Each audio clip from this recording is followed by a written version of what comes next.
Before the arenas, before the awards. This is b4Nashville Live. Have a question for our guest? Send it to us via Messenger.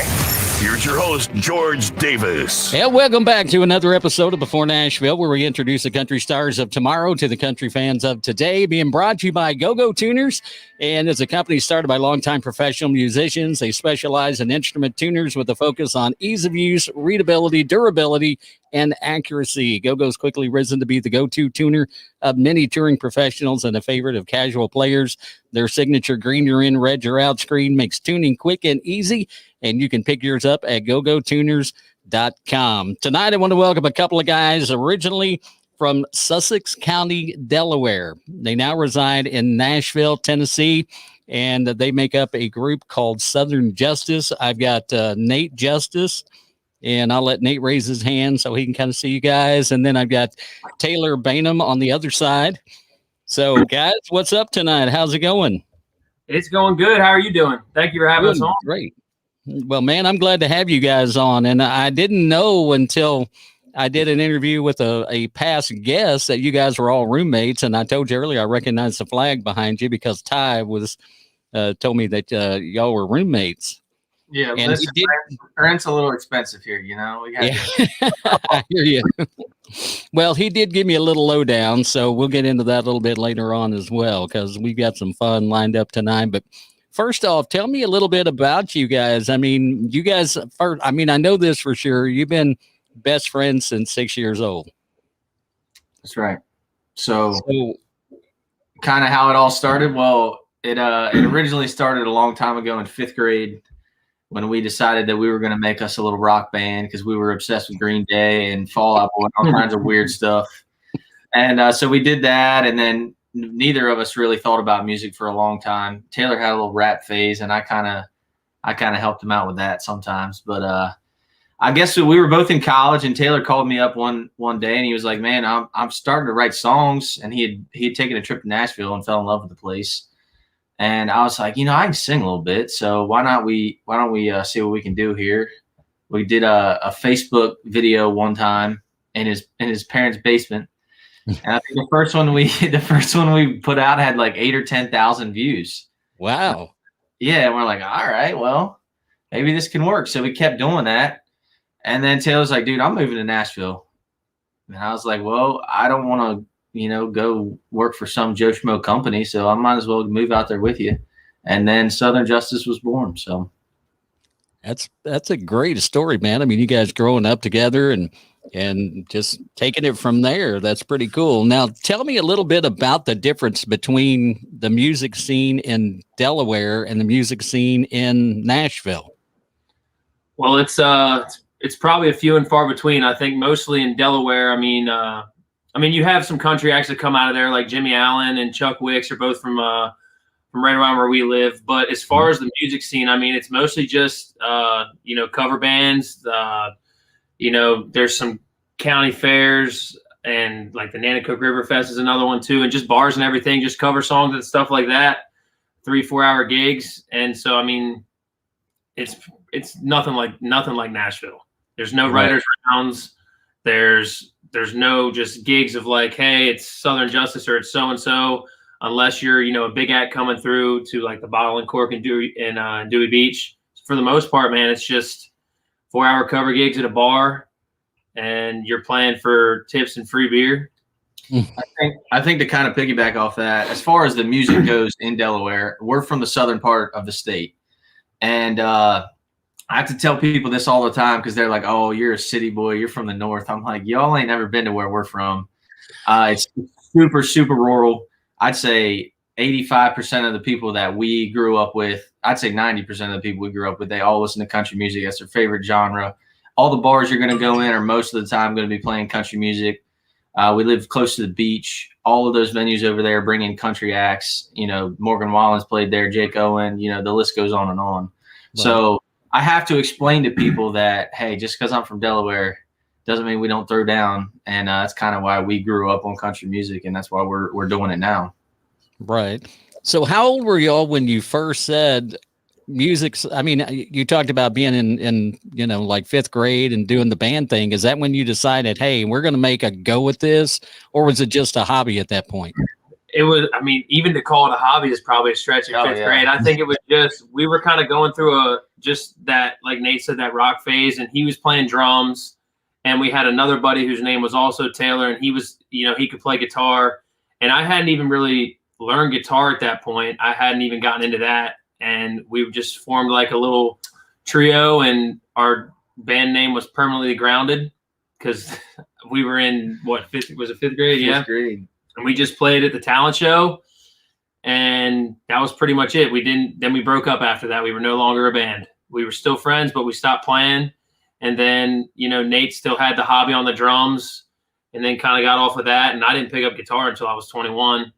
So we didn't really even make a go at the music thing as far as being a band until, after we graduated college. I kind of dove into the songwriting thing my senior year of college, and kind of thought, that's kind of what I want to do. I want to move to Nashville and write songs. And then, like kind of Nate said, he could sing, and we formed a duo and moved here to pursue being an artist. Right. So what's your favorite part? Is it more the songwriting, or do you enjoy the actual getting out and performing? Well, that's a fun question because we haven't done the whole performing thing in a while. I mean, we have, but it's been, few and far between. Right. And I love songwriting, and I think Taylor does too. And that part that we get to portray a story or a feeling to an audience, and then when they understand it and enjoy the song, it's one of the coolest feelings. But there also is no feeling like being in front of 1,000 people who are, loving everything that you're doing up there. So I don't know. I'm on the fence on that one. Yeah, I think the happy medium between that, I think, is like we'll go play a show in Indiana for, just a bar crowd. We'll play 3 hours. We'll play covers. We'll play our songs, and it's just a live show. Like it feels great. You're interacting with the crowd. Everybody's drinking. You're playing, like they actually are digging your stuff. But I think what kind of brings why I love songwriting and why I love performing kind of one and the same is when you go back home, and when we go back to Delaware and we play a show, and all of our friends and like hometown fans are singing the songs that we wrote back to us. Right. I think that is kind of the full circle. Like, people actually like the shit that we wrote. Like, you sound surprised by that, though. Well, at first when we formed the duo, moved down to Nashville, and then we moved in August, and our first show back home was we go home for Christmas every year. Sorry. Yeah, so it was in 2017. What did I say? You didn't say a year. 2017. Yeah. So, we had just graduated. We've probably written, a handful of songs. We put out the first EP. We went back home, and we had no idea how many people were going to show up for this hometown show. It was just us two playing acoustic for a couple hours. And the place, they had to stop letting people in. You couldn't fit another person in there. We were blown away. Could not believe that 800 people showed up to a bar to watch us play. And then on top of that, sing songs that we put out. And it was just, that's the feeling that I think we look for when we put out music and play live.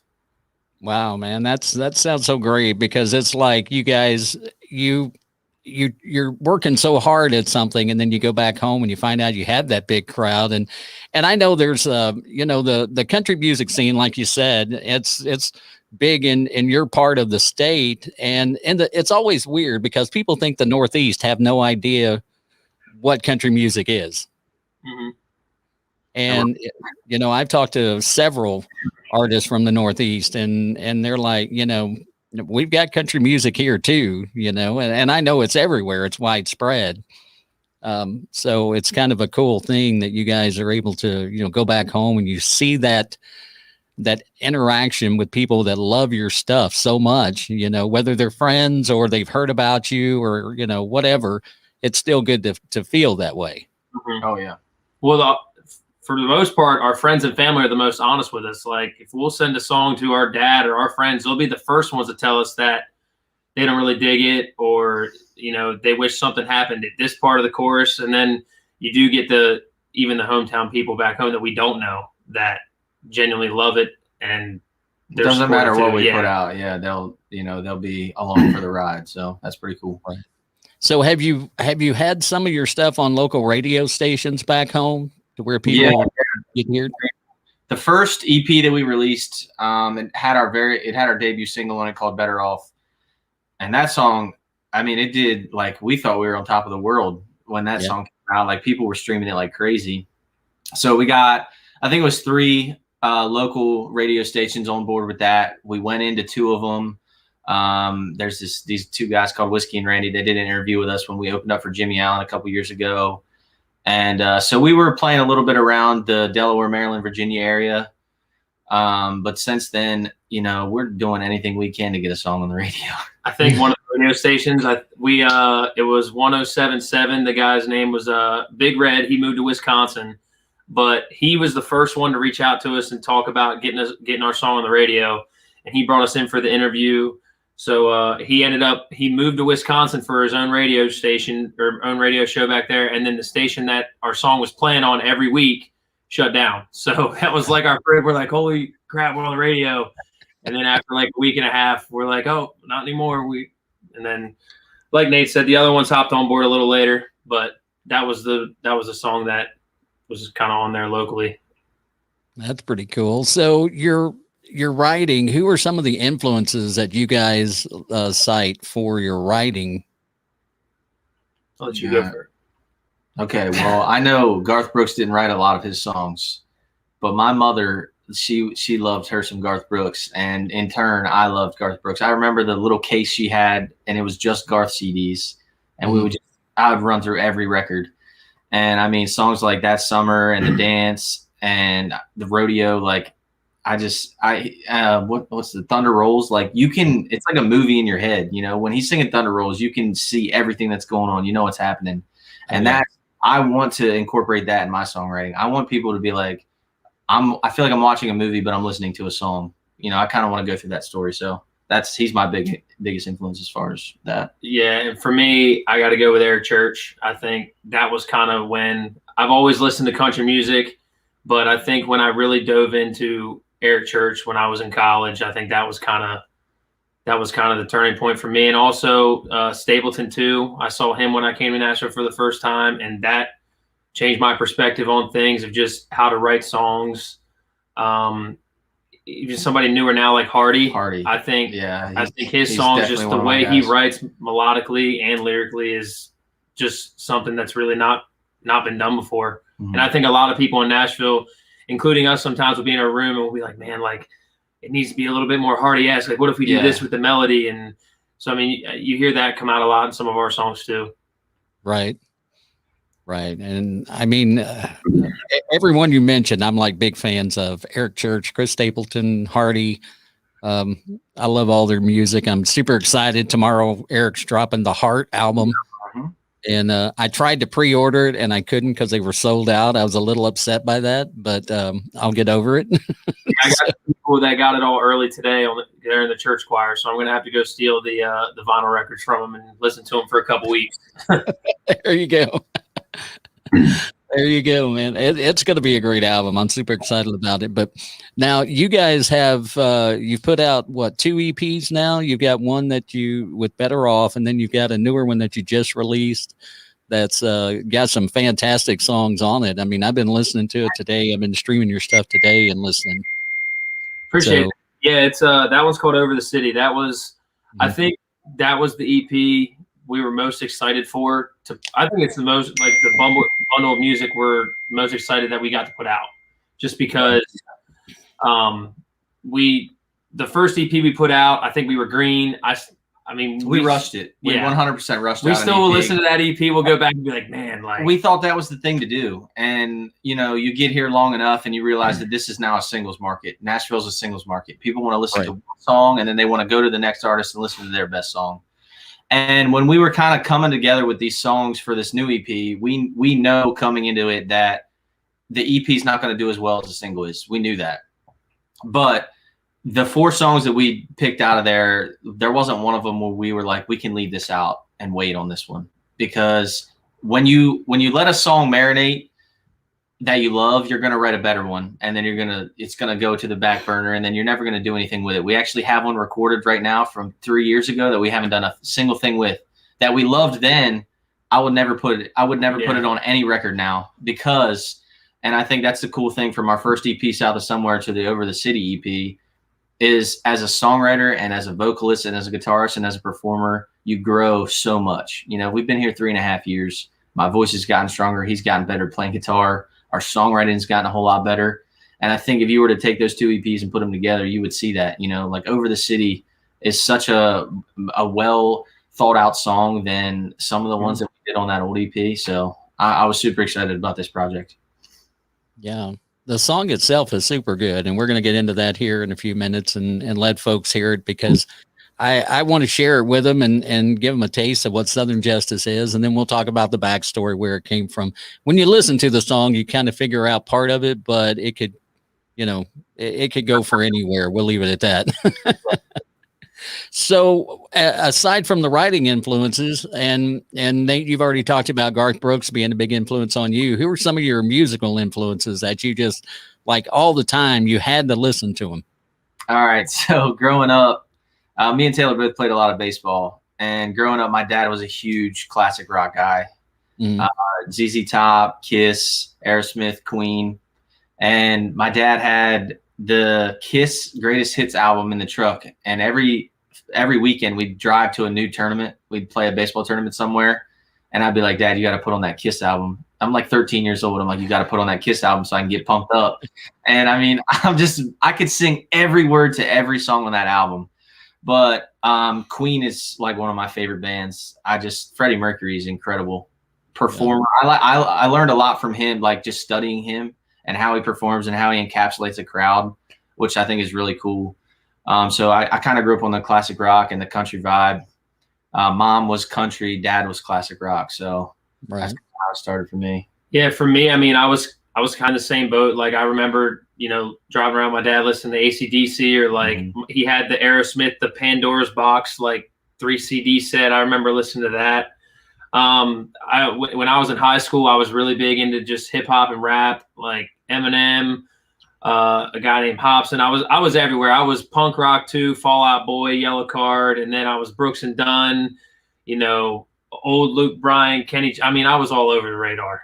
So I think when there's a lot of our songs, and even, you know, just in our writing, that sometimes we pull from everywhere.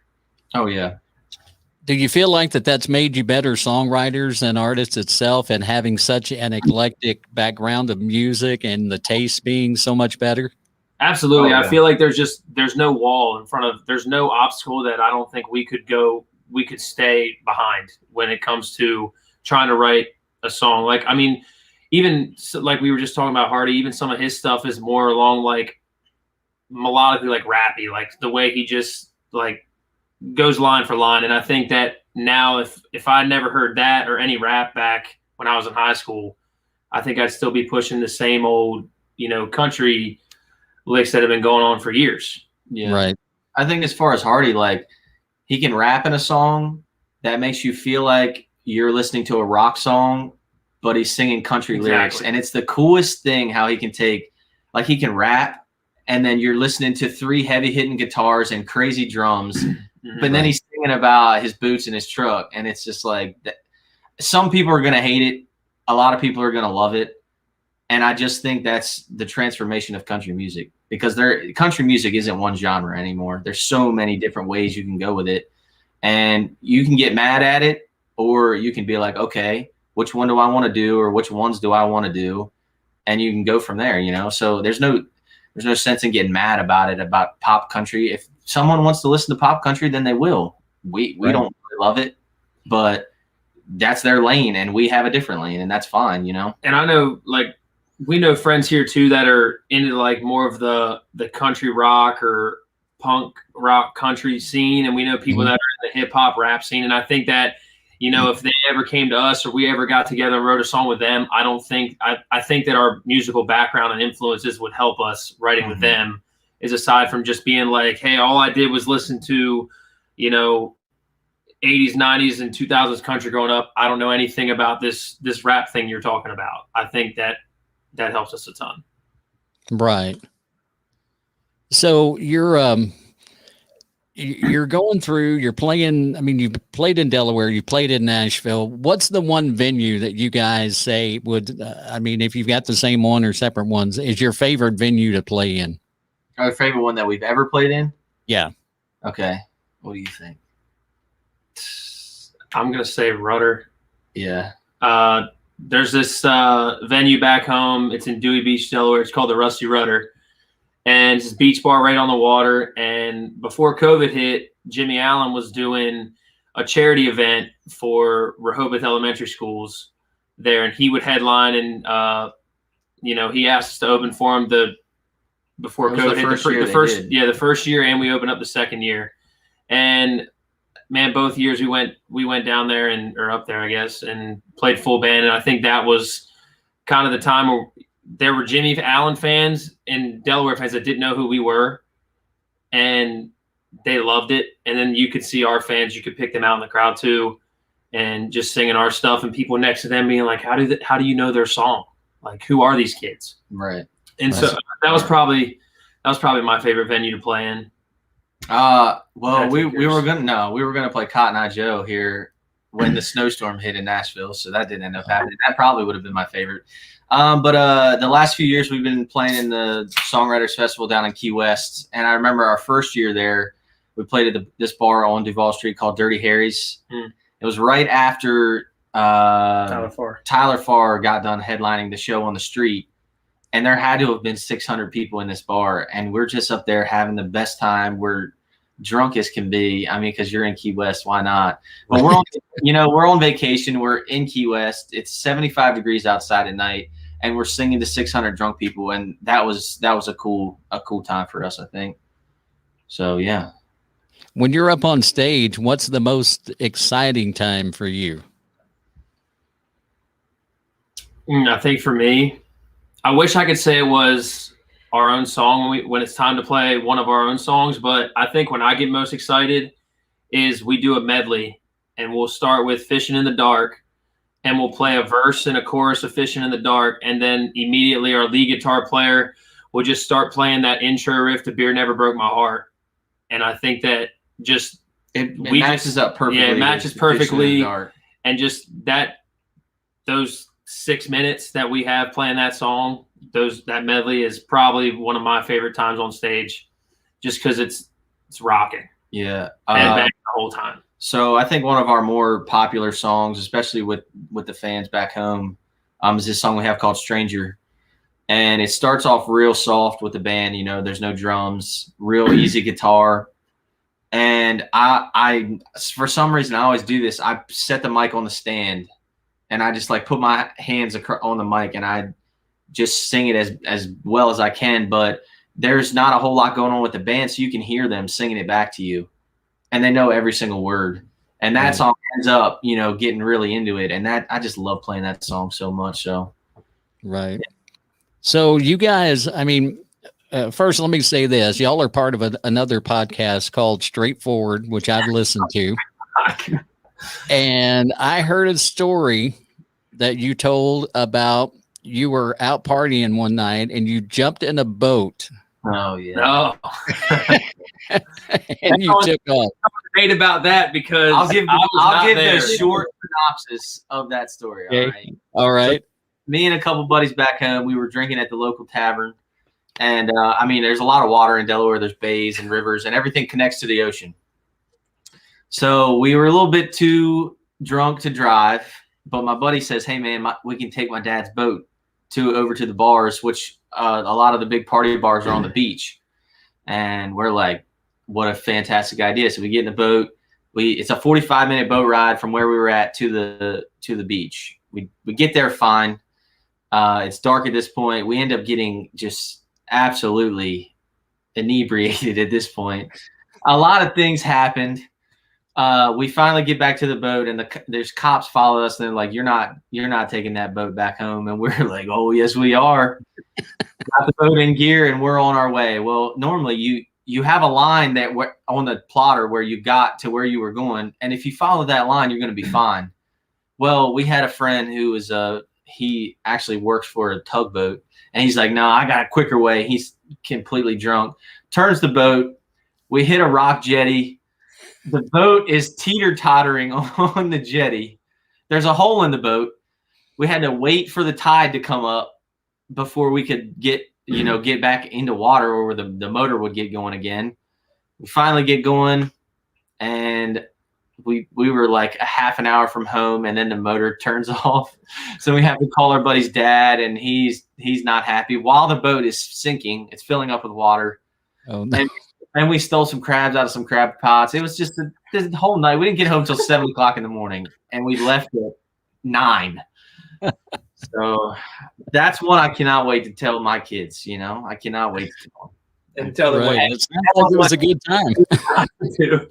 I don't drive, but also don't drive a boat. That was what I said, because I got invited to go out that night with them, and I got off work late, and I was like, I think I gotta work early. I'm not gonna come. And that was probably one of the. I'm like 50-50. Like, damn, I'm so mad I didn't go. But then I was like, I'm so smart I didn't. Right. But man, what a memory that would have been. I thought it was all kinds of stuff going on. But I loved hearing the story when I was listening to the podcast, because it was just, you guys were getting down to the details and everything. And it was, I think one of your buddies was like passed out in the back of the boat or something like that. yeah, he woke up when the cops came out and had a few choice words for them. And I think one of you guys punched out the window on a cop car. Was that you? I did punch it, but Okay. Well, that's why the cops they were running after us, and then we got and we were like, "Get us now," because we pushed off a little bit, so they weren't going to jump in the water. And I like that you're fact checking him a little bit with this story. Like, he was doing the short thing, but I'm glad you're incriminating him some That's more. all right. Right. I'm not calling him out on the stuff he left out. What's that law? They can't get me anymore. I got to tell everybody watching, if you want a great podcast that you're probably going to wet yourself listening to, you have to listen to, it's called Straightforward. And these guys, it's like no holds barred. There's no subject that's off limits. And it's just guys sitting around talking, and it is hilarious. I love it. It's one of my, it's absolutely my favorite one. I've tried to listen to as much as possible.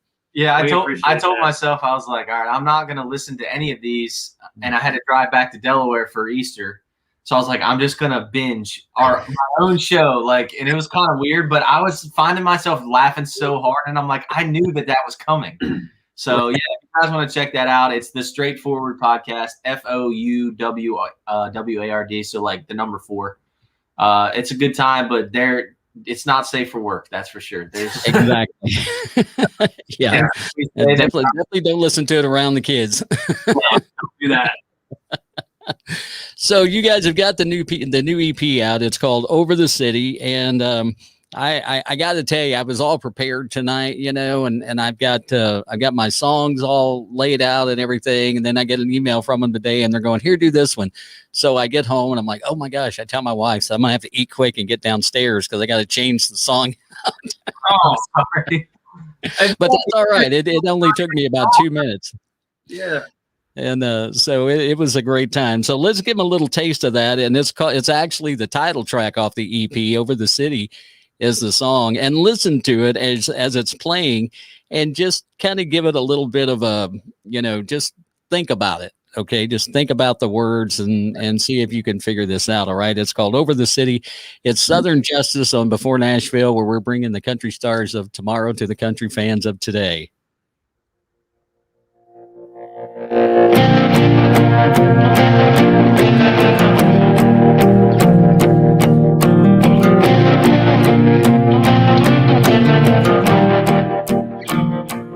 Over the city, there's a 737 Southwest flying bachelorettes in. And over the city, you can't see the stars 'cause them neon bars are too bright. And over the city, gas burns fast and cash don't last for too long. I could use a little taste of back home. And I take 'em back road in an old truck. Little rain got the creek making fresh mud. I take a glass jar, some homemade clear. I'm overpaying for a cold beer. Put me in a tree 20 feet high. or down in the marsh in an old duck blind. Anywhere out of here, I don't care, it ain't gotta be pretty. Right now I'm over the city. Tall skyscrapers full of big wigs looking down over the city. Can't find no trees, it's all concrete. Man, I need a back road in an old truck. Little rain got the creek making fresh mud. I'll take a glass jar, some homemade clear. I'm overpaying for a cold beer. Put me in a tree 20 feet high, or down in the marsh in an old duck blind. Anywhere out of here, I don't care, it ain't gotta be pretty. 'Cause right now I'm over the city.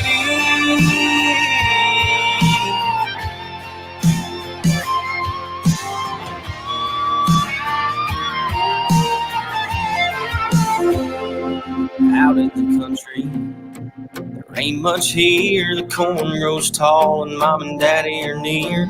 Fish still bite, flags still fly. It's my kind of paradise. And I'll take a back road in an old truck.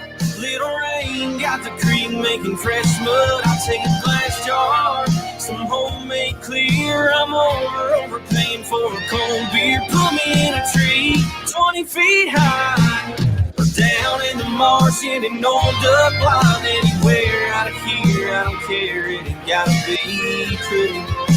Right now I'm over the city. Yeah, I'm over the city. Right now I'm over the city.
That's Southern Justis. It's called Over the City on Before Nashville, introducing the country stars of tomorrow to the country fans of today. Taylor, is that you taking care of the guitars on that one?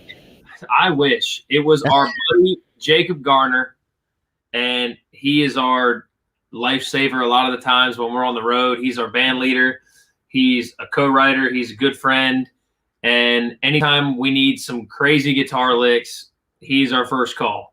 Yeah. And he, when we wrote this song, we sent it to him because we could just hear him doing some nasty guitar on it. And he just said, absolutely, I'll do it. Let me know when you guys record it. We recorded it, sent it over to him. And I mean, it's crazy how excited he gets to just want to put guitar on it. Cause he's touring with Riley Green right now, and he's still, he's a good friend. He's making time to put some stuff on our music. I can't wait to meet Riley and tell him that he was my guitar player first. Yeah. We don't pay Jake as much as Riley does, so or as always. But well, the good thing is Riley's a good dude, so you guys will get along with him just fine. I was working at a station over in Southern Illinois, and he came out of the deer woods to come over and just say hi. Yeah. And then he went back in the deer woods after about 20 minutes. He's like, I'm going out to hunt again. He probably killed one before he came in and one after, because he's always killing something. Yeah, he's got I don't know what it is, but turkeys especially. He loves a turkey hunt. And man, I mean, golly, I see him with turkey all the time, and ducks and deer, everything. I mean, it doesn't matter what it is. He's got a license in every state, I swear. He does. He really does. We had this talk a couple weeks ago. Somebody asked us if we could be one country artist and live their life, who would it be? And I said, shit, if it was the last year, I'd pick Riley Green, because nobody was playing shows. And every day he was duck hunting, he was deer hunting, he was turkey. I mean, it didn't matter what anybody was doing. He was shooting ducks. And I was like, I'd want to do that. Go to Honey Break Lodge for free and shoot ducks. I'm down. Yeah. You know, I don't need a yacht somewhere in St. Lucia. I'm just put me in a duck blind somewhere. Exactly, man. That's when that to me is, you know, heaven on earth is when you're out hunting. You know, it's not that I don't like the water, but I'm not a fan of the water. And it's mainly because I kind of float like a rock. Well, I get seasick, so I can't be out too deep or I'm dying. Oh man, I feel your pain, brother. I really do. But now tell me about the song itself, Over the City. Where did the concept come from, and the song itself, just what led up to it? What was the process? Well, I remember the day we wrote it. For some reason, this day just sticks out in my mind. We had an interview and like a writer's round kind of thing at the Storytellers Hideaway Museum with Mark Allen Cash. Yeah, that's Johnny Cash's place. And so we go up there and we had this interview scheduled. And so we had to write with our buddy that afternoon. So we pushed it back a couple hours than we usually do to go do this interview. We go there. And I mean, we are in the absolute, like, it's an hour away from Nashville. So we're out and just BFE. Mm-hmm. This place, we do the interview, we play some songs, and we're on our way back. And me and Nate are just kind of like, well, I wonder what we're going to pitch to Colby today. And it was just kind of quiet for a minute. And I was just like, what about like Over the City? And he's like, well, what do you mean? And I was like, I mean, like, you know, sometimes you're just over the city. And I just remember saying the first two lines, like, over the city, there's a 737 flying Southwest, flying Bachelorette's in. And he says like the next two lines. And we're just kind of going back and forth in the car. We're in the truck, yeah. And I'm we're like riding to the right. I'm like, Nate, write this shit down right now. And so we get pretty much the whole first verse done, and we walk in, and our buddy Colby Williford, who we wrote it with, he was like, all right, what are we writing today? And we're like, we're writing this. This is what we got. And we played it for him and figured out how we were going to, like, what chords we're going to use. And he's like, I love this, boys. Let's run with it. And I think that was probably one of the quicker writes we had. It took 30 minutes. Once we got to the house, once we got to our buddy's house, I'm almost positive we had a verse and a chorus done. Wow. And we get there and he's like, we just handed him a song into his lap, you know. He's like, yeah, that's what we're going to do. It took 30 minutes and we were fishing that afternoon. So, you know, it was great. Hey, that's a way to write a song right there. But I mean, as far as the actual song and what it means, you know, like we said, we're both from super rural area. The town that we grew up in, Seaford, is the biggest town in the county. I think it has like 4,000 people. So that's, you know, that says enough in itself. Right. And, we love duck hunting. We love fishing, all that good stuff. And when it comes to duck season and our buddies are out hunting, it's just like, oh man, the things we would do to be back home and be able to get up every morning and go do that. And so it's kind of just like, sometimes you get over the city life. We don't like traffic. You know, I hate sitting in traffic. There's bachelorette parties that just take over the whole city when it gets warm out. You know, there's just certain things that we were just thinking off the top of our head. And it's like, hey, sometimes you miss home and you're just over the city. So I thought it was just a cool way we kind of incorporated all that stuff. What I really love about it is the way it starts out, and it talks about the 737. And the first thing comes to your mind is, if I compare it to another artist's song, would be Jason Aldean's Flyover States. You know, you're thinking it's going to have something to do with flying over somewhere. Yeah. And then as it progresses on, then you realize that they're saying, hey, I'm done with this. I'm over it. I want to go home. I want to enjoy just relaxing and chilling out and stuff. So, I mean, it's the song itself, the way you guys kind of put that hook on it was amazing.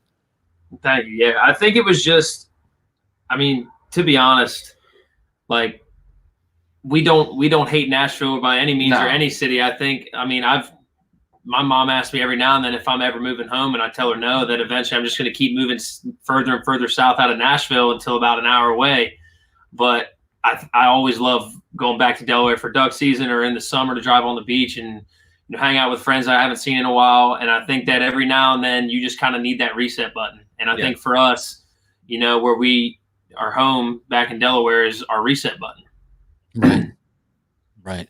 I'm going to bring up something from the podcast that you guys do again. I want to encourage everybody to go listen to it. And it has something to do with ducks and somebody getting shot. Oh God.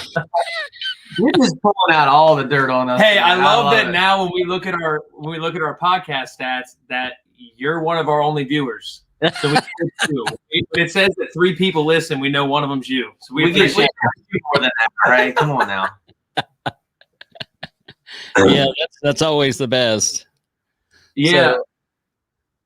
So I've been shot.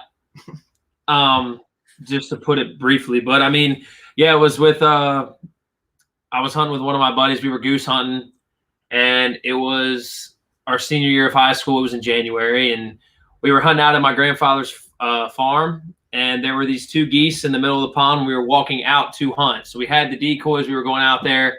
We see these 2 geese in the pond. We're like, all right, well, I mean, we can try to jump shoot these geese, and we'll have 2 in the bag before we even start hunting.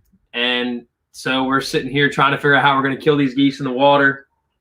And I had the bright idea of, hey, Dylan, you go on this side of the pond, I'll go on the other side, which when I lead with that, it sounds pretty stupid. But I was just trying to be like, so they wouldn't fly out on either side. And when we lined up like this, obviously that's pretty dumb. But I wanted them to swim out of the decoys in the middle and get out to like here, so we would shoot more like out. Right. And I guess for some reason he really wanted to kill that damn goose. And he shot. And yeah, I don't know. I'm not going to be dramatic about it. I mean, I had like a couple in the hand. I had one go through I went to my senior prom without a front tooth. So that was fun. But yeah, I mean, I'll still give him hell every now and then. But for the most part, I think I've used up me rubbing it in for a while, because we burnt that joke up for years. So felt like it was needed to bring up on the podcast. And hey Dylan, if you listen to this, you've been brought up again. He won't. And I will take full responsibility for that one. So I want to have him on our podcast, because I think for the first 4 straight episodes we included a story with him in it. Oh yeah. And kind of talked some shit about him. And so now we feel like we've kind of left him out to dry. We need to have him in to defend himself. Right. Oh my God. Well, let's move on to a little bit of the fun that I like to do here, because I got a couple of things that I really enjoy doing. We're going to start off with this one first. Okay.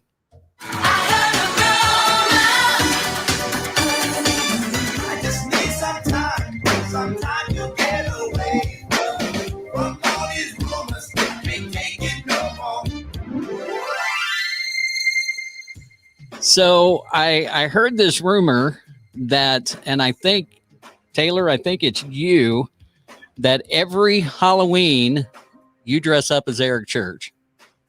That's true. Just look at the guy. I got like the beard, some aviators. Yeah, I think it's just the easiest thing to dress up as. I can wear jeans, boots, and a black jacket and some aviators, and I can go to any bar and just be like, I'm Eric. I'm basically just crazy. Yeah, it's just the minimum. It's a minimal effort thing. Like, I love Eric Church, but I don't really love him enough to dress up as him. But it's just easy. I just wear what I normally wear and add some aviators. Has it gotten you any free drinks anywhere when you do that? Like, people go, wow, you do look like him. Let me buy you a drink. Anybody ever do that? Probably once or twice. If you get on Broadway, people think you're anybody, and you get one person that's drunk enough, and you just kind of roll with it. So maybe free Miller Lite here or there. I hear you. And Nate, I'm sorry I didn't have any dirt on you, so I just decided to pick on Taylor for that one. But if Taylor's got any dirt, I mean, you're more than welcome to share it. Let's just keep it that way. Nah, I'm guessing did our roommate kind of help you out here? Possibly, yeah. Yeah, he's playing a rubber right now, so I'll have to get him later. I don't want to throw anybody under the bus, and I don't want to mention any names, but his initials are Ty. So,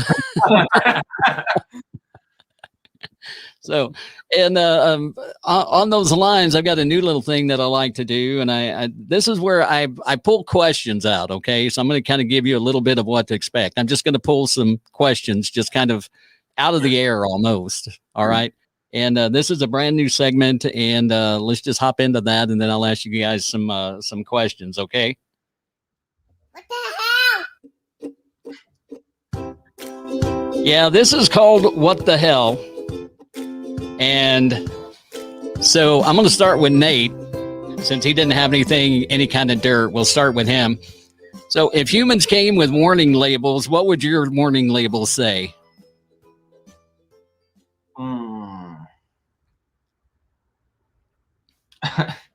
If you need him to get up for something, he's probably not going to get up for it. I was gonna say his warning label would be I'm always late. Yeah, so Something like that. the alarm, it could be right here.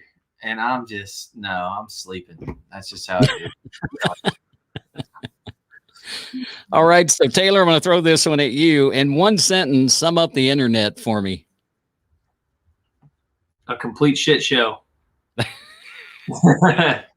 or a complete rabbit hole.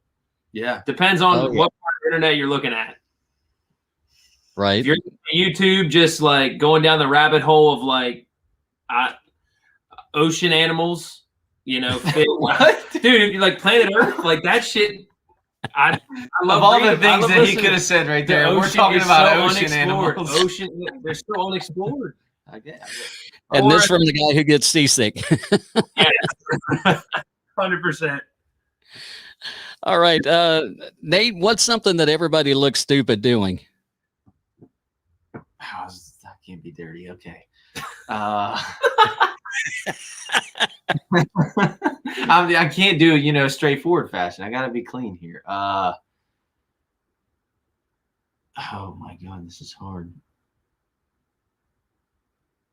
I think everyone looks stupid eating a hot dog. I'm serious. I think it just doesn't look right. It's not. I don't know. It makes sense. Unfortunately, it makes sense. I don't even want to act it out because I know I'll get shit for it. Right. Oh, I can hear the next episode of the podcast. Let me tell you. Taylor, would you rather sleep wearing handcuffs or a bike helmet? A bike helmet. All right. And why? I just feel too vulnerable with handcuffs. I feel like I couldn't do anything. Why? Why do you feel vulnerable wearing I'm handcuffs? just thinking, though? like, if somebody broke in, I would not be able to do anything. I'd be like this. I'd be like, hey, you got me. Go to the next room. Right. It's almost got That's over there, dude. Yeah, like Just take right forget it. next door. So, Nate, how many times a day do you check your Facebook? Oh, probably only like 2. Because it's a dying app. I'm not a big fan of. It's TikTok now, It's TikTok. Right. Say 30. I mean, yeah, Instagram and TikTok's usually a lot. TikTok, I like to look at when I have downtime. Like if I'm going to bed, I'll scroll through TikTok and I just laugh because people are funny. People are creative and funny. It makes me laugh. And then Instagram just to kind of keep up with the city and the music and that kind of thing. So. Right. Yeah, Facebook, if you want to go see when your aunt's birthday is, you go on Facebook. Tell her happy birthday, things like that. All right, now, Taylor, we're going to dig in a little bit here. Is cereal soup? Why or why not? I'm going to say no. And my initial thought right away when you asked me that was because cereal's cold, but you can eat cold soup. So I kind of contradicted myself, but I'm just going to go with no, and I have no explanation. It's just not. Breakfast, you can't eat soup for breakfast. What soup do you eat cold? I'm not saying you can't. I'm not saying you eat it cold, but I'm saying you can eat tomato soup cold. I mean, and it's still soup. Okay. You're right, I guess. See? Right.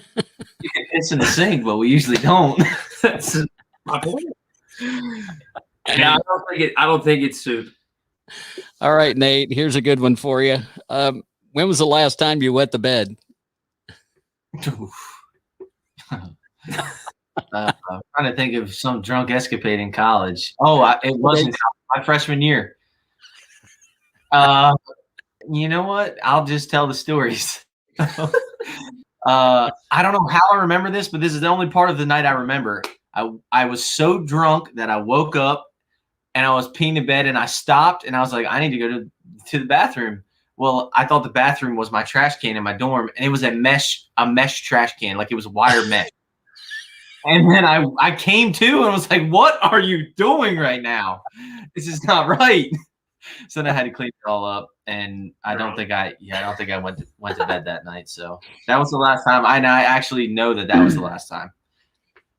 Well, I will say this: I will not tell you my wedding story, so we'll just leave it at that. But I think mine would. It was frightening. I'll say that. All right, no, we're flipping. Now we're the host. We'll have to have you. Hold on, we'll have you on the straightforward one day. You can tell us. Yeah, you have to. I will do that. I will do that. Okay, Taylor, we're going to wrap it up on this part with you. Have you ever had anything waxed? No. And if so, what? And you never have? Nope. Ever thought about it? No. I don't think so.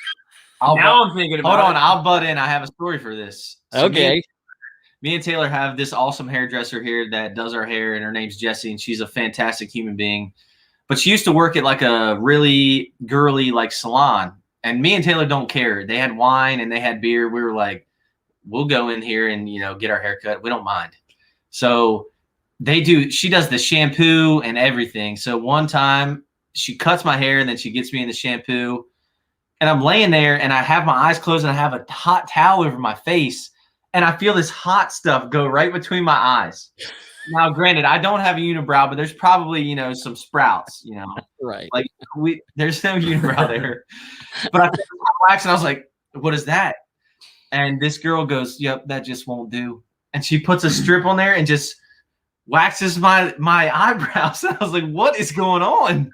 Because when you're vulnerable and you can't see anything, I was scared to death of what was about to happen. But Nate was the guy that when we went to that, it turned out all right. We went to get our haircut. Looks good. Looks great, man. On him, and he would damn near be asleep with the hot towel I'd on fall his face, asleep. So there's some high quality hair salons here and around the city of Nashville. I'll tell you that. Right. As you were telling that, I was thinking, golly, if I'd have thought about asking that question, I would have got the bit from 40-Year-Old Virgin where he's getting his rips it off. Oh, Kelly Clarkson. we need to start making more TikToks. So maybe we'll just go get like our chest wax or something one day just for TikTok. There you go.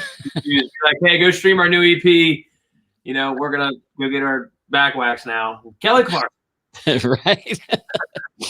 All right. I'm going to put this one to both of you to wrap it up. All right. Do you have a signature move or a quirk that people notice or comment on? Yeah, I know Taylor's. It's breaking strings. Oh, true. Oh, yeah. Musically, probably I break a ton of strings. I think Nate's would be. Are we talking about just in life in general or on stage? Yeah, just in life in general. I was thinking musically. Never mind. Well, that's fine too. A quirk. Well, just so I don't stand here, looking off into space for 8 hours.